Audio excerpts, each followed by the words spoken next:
Hi, pre-cal students. This is Dr. Jewell. I'm doing a video kind of explaining how to do this whole review in case you miss some of the classes prior to taking this test.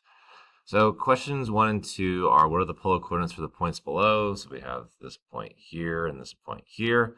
So from the formula chart, we have here what are polar coordinates. That is, instead of like x, y, it's radius, angle. Okay, so you have to identify the radius and you have to identify the angle. So here we look, here's this blue dot. You don't kind of go left and right, kind of go in a circular fashion. And you notice this is 3. So this would have a radius of 3. And its angle is what would be halfway between 150 and 120, and that is 135. Okay, that's how you do this. I mean, so over here, it's the same thing with radians instead. So instead of it being angles, it's radians. But so first you have to identify that the radius would be 3, and then the angle would be 4 pi over 3. So instead of like the degree numbers, it's radians. So 3 and 4 pi over 3. All right. We're converting polar coordinates into rectangular Cartesian coordinates. All right. So that is this right here, where what you do is you put the radius times cosine of the angle gives you x. Radius times sine of the angle gives you y. Okay, so here we have 2 and 7 pi over 4. So in Desmos, I make sure I'm in radians because you notice the questions are in radians. And 2 and 7 pi over 4. Well, this one's radians, this one's degrees. So you have to change to degrees for number 4. And so that is r times cosine theta. So that would be 2 cosine of 7 pi over 4. That's 1.4. Okay, so that's the x value. And so that's like x equals that, right? And then the y value, y equals 2 sine of 7 pi over 4. So that would give us a coordinate of 1.4 comma negative 1.4. Right, so this answer would be like 1.4 comma negative 1.4. Okay. So for 4, you do the exact same thing. Instead of 2, it's 1. Instead of 7 pi over 4, it's 240. But you'd make sure you're in degrees. Okay, go to degrees. It's in degrees. You have to change between radians and degrees a lot nowadays. All right, so what is the radius of the polar coordinate if the Cartesian point is 6 comma negative 8? Basically, all that is you do Pythagorean theorem with these two numbers. Okay, and you're solving for a hypotenuse. Like the radius is a hypotenuse, and so you just do Pythagorean theorem with 6 and 8. Okay, because a radius is a hypotenuse. All right, next up. All right, so now we have, like, I put a bunch of these questions. 6, 7, 8, and 9 are all kind of the same math.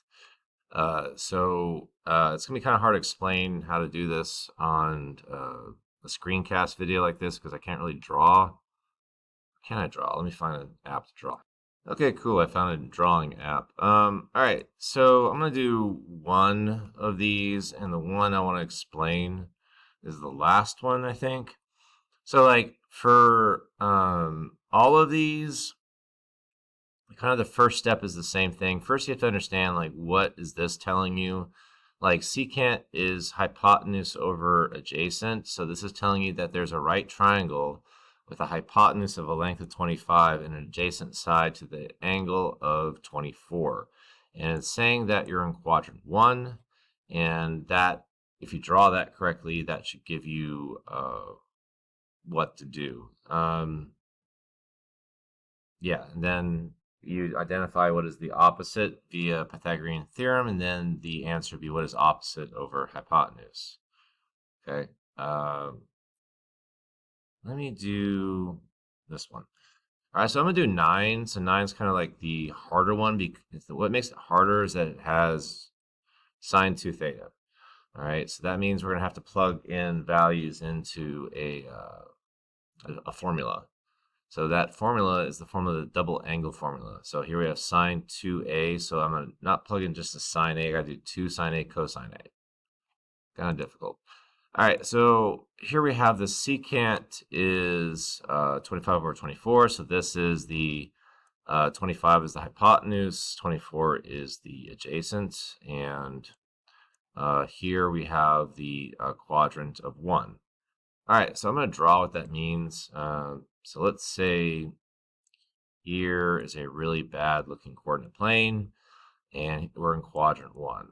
Okay, and it gives us a hypotenuse of 25 and an adjacent side of 24. Okay. So that would mean we have like a hypotenuse. Imagine this is a right triangle. It's not just, I can't really draw straight lines using a cursor very well. And here's our theta. Whoop. And it's telling us the adjacent is 24. Okay, so that's what that question is saying. All right, that's actually what questions 6 and 9 are both saying. Because like if you notice, 6 and 9 are almost identical questions, but instead of asking for sine theta, it's asking for sine of 2 theta. Okay, so to get sine, I need opposite over hypotenuse. So that means I need the opposite, which would be this line. If you do Pythagorean theorem with 25 and 24, you end up with 7. So we're doing minus because we're solving for a leg, and that creates 7. So the opposite is 7. So that means the answer would be 7 over, that's not the answer, sorry. This would actually be the answer for number 6, 7 over 25. That would be the answer for number 6, because number 6 just wants sine theta, and that's what sine theta would be. It would be 7 over 25. Now this wants sine of 2 theta. Now if you notice in the formula chart, sine of 2 theta means 2 sine cosine. Okay, so we got to do that. So that means here 2 sine of, I'm gonna write theta. I don't know what the hell I should use for that. Theta cosine of theta, right? So, all right, so what does that mean? Well, for, we got the 2, right? And now I know that the opposite is 7. So like think of this as 7 over 25. Like that's sine, right?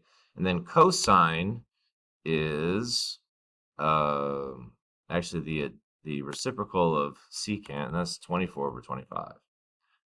And that would require you to simplify that, which is going to be kind of weird. Sorry. So simplifying that would mean 2 times 7 times 24. 2 times 7 times 24 is 336. And then 2, no, we just do times 25. 25 times 25 is 625. So this ends up being a crazy answer of 336 over 625. Like, yeah, to make it better looking, 336 over 625. Ignore the decimals. Like, this is what your answer should look like. It's fractions. Okay. Here where there are 2 questions that are basically making you do the same thing. 10 and 11 and 12 and 13 are all about the sum and difference identities. So what this means is you're going to do basically the same thing I just did with this. Like I replaced sine theta with the ratio of what is sine theta, and I replaced cosine theta with what is the ratio of cosine theta. But here you have to identify, well, what this is. So what is sine 75? Sine 75 is sine of 30 plus 45. So that means you're going to use the formula that is the sum formula for sine. And that's this one right here where it's sine A cosine B plus cosine A sine B. Okay, so that means you have to do sine 30 cosine 45 plus cosine 30 sine 45. And this has to do with special right triangles. So if you don't know what I'm talking about, special right triangles, here we have the ratios of what to do. So instead of like x's, I write on the board ones, like 1, 1 rad 2, 1 rad 3, 2. And that gives you the ratios for what is sine, cosine, and tangent within 30, 60, and 45. Yeah, I shouldn't have to explain how to do special right triangles anymore. But you simplify this down, and that gives you the answer. And like cosine negative 15 is you do cosine of 30 minus 45, and so that's the this formula, the difference identity formula. So cosine of A, cosine B plus sine A plus sine B. So that's like, sorry, I don't remember that off the top of my head. It's cosine A, cosine B. So that's like cosine 30, cosine 45 plus sine 30, sine 45.